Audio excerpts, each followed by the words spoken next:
kasisi. Pasig di na mangandar ng inyong mower diha, unya na kinahanglan na ng inyong palitan og karburador. Palitih ninyo. Sama ani bag-ura gining niabot akong gi-order pertirang dali ang niabot 3 days ra niabot na dayon.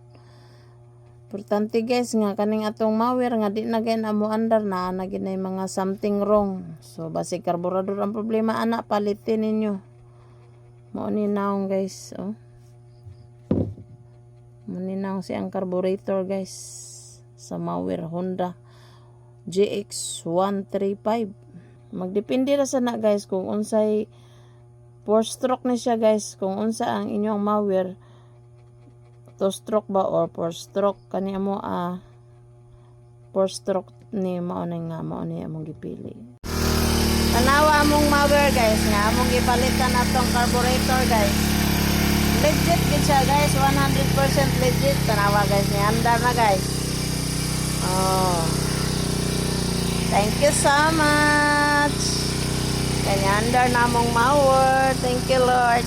Thank you sa shop nga among gipalitan. Super legit. So kamo guys kung nagkinanglan sad mo diha carburetor sa inyong mga mower, so order lang guys, nara ang link sa ubos or nasa yellow sa basket, i-click lang nara dito ang price, brato ra kayo.